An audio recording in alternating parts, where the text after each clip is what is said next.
Moïse, mon serviteur, est mort. Maintenant, lève-toi, passe le Jourdain, toi et ce peuple, pour entrer dans le pays que je donne aux enfants d'Israël. Josué chapitre 1, verset 2. Histoire du peuple d'Israël, à laquelle s'identifie le ministère chrétien du combat spirituel, Bar Congo, qui considère 2025 comme année de la traversée du Jourdain et la conquête de Canaan. Le ministère a connu une zone de turbulence après la mort du couple fondateur Olangui.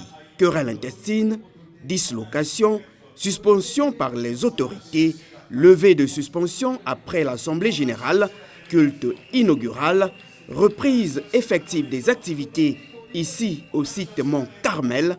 Bref, la traversée est difficile, mais la marche continue jusqu'à la conquête de Canaan. 2 ans et demi. 2 ans et demi de souffrance, à pleurer, à se lamenter, à se rouler par terre, à chercher Dieu. On n'a pas fait autre chose. On a insulté personne. On a haï personne.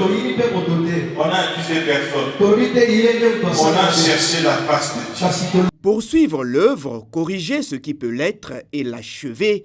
Mission de ce ministère rénové, résumé par l'apôtre Bruno Jean-Richard Itoa, par ailleurs président de la commission spirituelle du MCCS Bar Congo. L'évangile du jour, prêché par le bishop Kabeya sur la puissance de Dieu dans l'obéissance, en se basant sur 2 Samuel 6, chapitre 1, verset 3. Dans ce passage, David et les enfants d'Israël ramènent l'arche de Dieu à Jérusalem, symbolisant la présence de Dieu au milieu de son peuple. Vous ne pouvez pas conquérir Canaan sans connaître le Dieu de l'arche, a souligné l'homme de Dieu. Après pratiquement août 2022, où nous n'avons pas pu prier ici, nous avons repris nos activités, nous bénissons le Seigneur pour ça.